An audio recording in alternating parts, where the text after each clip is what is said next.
So hello friend, চলে এসেছি আমরা একটা পিকনিকে। তবে এখানে অনেক ওয়াটার পার্ক আছে। খণ্ডধর উড়িষ্যার অন্যতম ঝর্ণা। বড় ঘাগরা পিকনিকের জন্য সেরা জায়গা।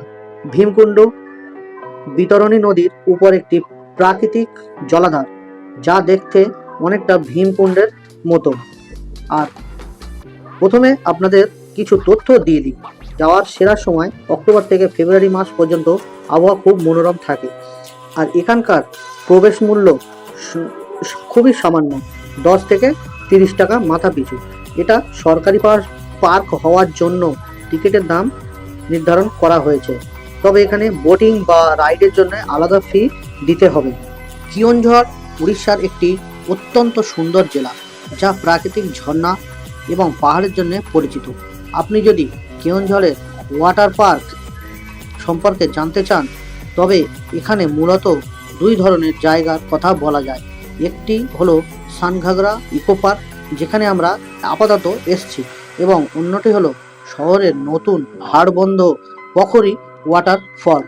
তবে চলুন জেনে নিই হাড়বন্ধ পোখরি ওয়াটার পার্ক। এটি কেওনঝড় শহরের পুরানো বাজার এলাকায় শ্রী বলদেবজি কাছে অবস্থিত একটি নতুন বিনোদন কেন্দ্র। প্রধান আকর্ষণ, এখানে একটি বিশাল পুকুরকে কেন্দ্র করে একটি পার্ক গড়ে তোলা হয়েছে। প্রধান আকর্ষণ হলো এর মিউজিক্যাল লেজার ফাউন্টেশন শো, যা সন্ধ্যার পরে পর্যটকদের মুগ্ধ করে। ছোটদের খেলার জায়গা, বসার পার্ক এবং জলের ফোয়ারা রয়েছে।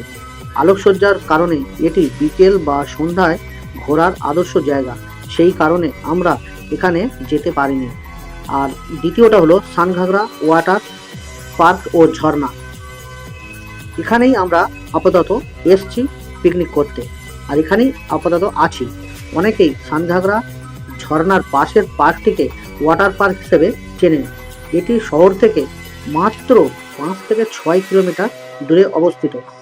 এখানে সামনে দেখো প্রচুর পিকনিক স্পট আছে, বাস সব এসে ভর্তি হয়ে যাচ্ছে। আমরা একটু আগে এসেছি বলে আমরা একটা ভালো জায়গা চুজ করছি।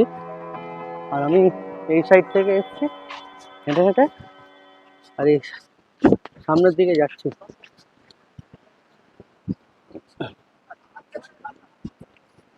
তো আমাদের পিকনিক স্পটটা ওই যে সামনের দিকে পিকনিক স্পটটা। প্রাকৃতিক ঝর্ণার পাশাপাশি একটি সাজানো পার্ক রয়েছে, আবার বোটিং এর ব্যবস্থাও রয়েছে। পার্কের ভিতরে একটি বড় জলাশয় আছে, যেখানে পর্যটকরা প্যাডেল বোটিং করতে পারেন। অন্যান্য অবস্থায় শিশুদের জন্য আছে দোলনা, সাইড সিন এবং সুন্দর বাগান আছে। ঝর্ণার ঠান্ডা জলে স্নান করার সুবিধাও এখানে পাওয়া যায়।